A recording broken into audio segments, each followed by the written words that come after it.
গণতন্ত্রের যে সকল ধারাগুলি ইসলামের সাথে সাদৃশ্যপূর্ণ তার মধ্যে ২ নম্বর পয়েন্টটি হচ্ছে জনগণের রায়ে সরকার নির্বাচিত হবে। গণতন্ত্রের সরকার জনগণের সম্মতির উপরে নির্ভরশীল।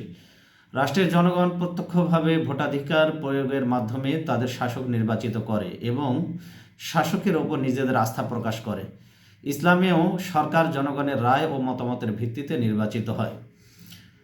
খোলাফায়ে রাশিদুন রাদিয়াল্লাহু তাআলা আনহুম আজমাইন এদের প্রত্যেকেই জনগণের রায় ও সম্মতি নিয়েই খেলাফতের আসনে সমাসীন হয়েছিলেন। তাদের কেউ জনমতকে উপেক্ষা করে ক্ষমতা দখলের চেষ্টা মোটেও করেননি। তাদের মধ্যে কেউ এ পদের জন্য কখনো প্রার্থী হননি। এ পদে নিযুক্ত হওয়ার লক্ষ্যে জনমত নিজের অনুকূলে আনার জন্য সামান্যতম চেষ্টাও কোনো সাহাবী করেননি, বরং প্রত্যেকেই নিজের পরিবর্তে অন্য কোনো ব্যক্তিকেই যোগ্যতর মনে করেছেন, নির্বাচিত করার জন্য চেষ্টা চালিয়েছেন। ইসলামের প্রথম খলিফা সৈয়দনা আবু বকর রাদিয়াল্লাহু তাআলা আনহু জনগণের রায় তো বটেই, বলতে গেলে জনতার একান্ত চাপেই খেলাফতের দায়িত্ব তিনি গ্রহণ করেছিলেন। সাকিফায়ে বনি সাদিয়া জনগণের বায়াত নেওয়ার পর তিনি দাঁড়িয়ে সুস্পষ্টভাবে ঘোষণা করেন, ফাইন্নি উল্লিতু হাদাল আমরা ওয়া আনা লাহু কারিহুন ওয়াল্লাহি লা ওয়াদিতু আন্না বা'দাকুম কাফানিহি। তিনি বলছেন, ফাইন উল্লিতু হাদাল আমরা, অবশেষে এই দায়িত্ব আমাকেই চাপানো হলো, ওয়া আনা লাহু কারিহুন, অথচ এই দায়িত্ব গ্রহণ আমি অপছন্দ করতাম। রাষ্ট্রীয় দায়িত্ব গ্রহণ এটা আমি অপছন্দ করতাম। আল্লাহি লা ওয়াদিতু আন্না বা'দাকুম কাফানিহি, আল্লাহর কসম আমার আশা ছিল যে এই দায়িত্ব আপনাদের মধ্যেই কাউকে অর্পণ করা হবে। ইসলামের পঞ্চম খলিফা সৈয়দনা ওমর ইবনুল আব্দুল আজিজ রহমতুল্লাহ আলাইহি খলিফা নিযুক্ত হওয়ার পর বংশীয় সূত্রে তিনি খেলাফতের আসনে অধিষ্ঠিত হন।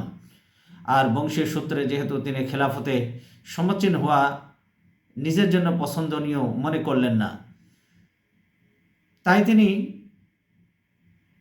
খেলাফতের আসন থেকে তিনি পদত্যাগ করেন। অবশেষে জনগণের রায় নিয়ে পুনরায় তিনি খেলাফতের আসনে সমাসীন হন। এ থেকে জানা যায় যে জনমত উপেক্ষা করে ক্ষমতা দখল করার কোনো সুযোগ ইসলামে নেই। এছাড়া আল্লাহ তাআলার রোশানালে পড়ার একটি প্রধান উপলক্ষ তো থেকেই যায়। এ কারণে বলা হয়, আশাদুন নাসি আযাবান ইয়াউমাল কিয়ামাতি ওয়া আনা লাহু কারিহুন, কিয়ামতের দিন সবচেয়ে কঠিন আযাবের মুখোমুখি হবে দুই শ্রেণীর ব্যক্তি। তাদের মধ্যে একজন হলো ইমাম ও কওমিন, সেই জাতির ইমাম, ওয়া হুম লাহু কারিহুন, জাতির সেই ইমাম যে জনসমর্থনহীন, অর্থাৎ তার অধীনস্থরা তাকে পছন্দ করে না এমন শাসক, আর মুসল্লিরা পছন্দ করে না এমন ইমাম কিয়ামতের দিন কঠিন শাস্তির মুখোমুখি হবে। আমি আবার পড়ছি, আশাদুন নাসি আযাবান, সবচেয়ে কঠিন আযাবের মুখোমুখি করা হবে কিয়ামতের দিন ইমাম ও কওমিন, সেই জাতির ইমামকে, ওয়া হুম লাহু কারিহুন, যে জাতির ইমামের প্রতি মানুষের জনসমর্থন ছিল না, অর্থাৎ জাতির সেই ইমাম বা শাসক যে জনসমর্থনহীন, কিয়ামতের দিন তার আযাব হবে আল্লাহর কাছে সবচেয়ে বেশি। এটা তিরমিজির হাদিস 359 এবং ইবনে আবু শাইবা মুসান্নিফে ইবনে আব্দুর রাজ্জাক খণ্ড নম্বর 1 পৃষ্ঠা নম্বর 407 এবং হাদিস নম্বর 4133-এ এ কথা বলা হয়েছে। এই হাদিসগুলিতে যদিও অনেকের মতে সালাতের ইমামের কথাই উদ্দেশ্য, এবং যদি তাই ধরে নেওয়া হয়, তবুও এই হাদিসগুলো থেকে প্রচ্ছন্নভাবে এ কথা জানা যায়, জনমত উপেক্ষা করে জনগণের ইমাম ও খলিফা হওয়ার চেষ্টা করা মোটেও সমীচীন নয়।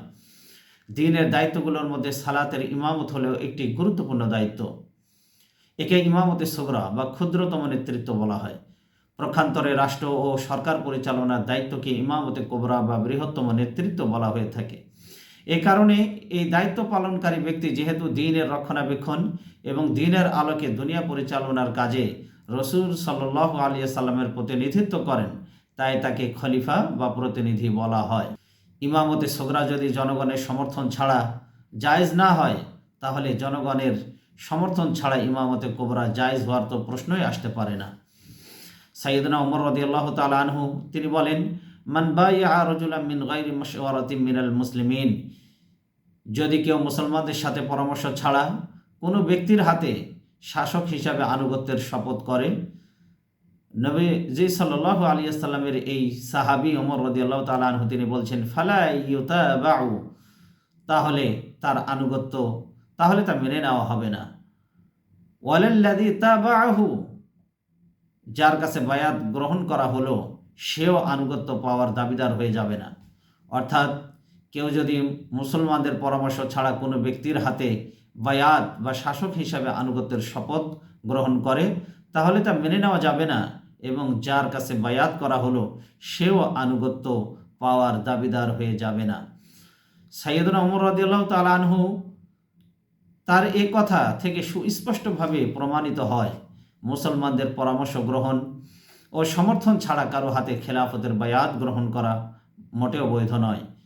এই রিওয়ায়াতটি অন্যত্র এভাবে বর্ণিত হয়েছে, মান ইনতাজা উমুরাল মুসলিমিনা মিন গায়রি মাশওয়ারাতিন ফালা বায়াতা লাহু, যদি কেউ পরামর্শ ছাড়াই মুসলমানদের শাসনভার ছিনিয়ে নেয় তার হাতে কোনো বায়াত হতে পারে না। মুসলমানদের পরামর্শ ছাড়া মুসলমানদের শাসনভার কেউ যদি ছিনিয়ে নেয় তাহলে তার হাতে কখনো বায়াত হতে পারে না। এটা ইবনে আবু শাইবা আল মুসান্নিফ ইবনে আব্দুর রাজ্জাক এর খণ্ড নম্বর 12 পৃষ্ঠা নম্বর 307 উল্লেখ করা হয়েছে।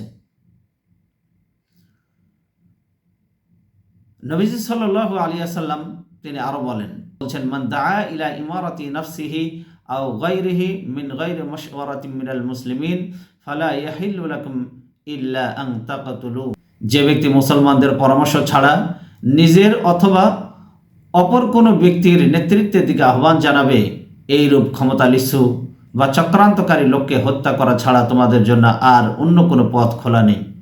মোট কথা, ইসলামের দৃষ্টিতে জনমত উপেক্ষা করে রাষ্ট্রপ্রধান হতে যে কোনো রূপ চেষ্টা করা কিংবা ছলে বলে এ পদে অধিষ্ঠিত থাকা চরম অন্যায় ও গর্হিত কাজ। আল্লাহ আমাদেরকে বোঝার ও আমল করার তৌফিক দান করুন।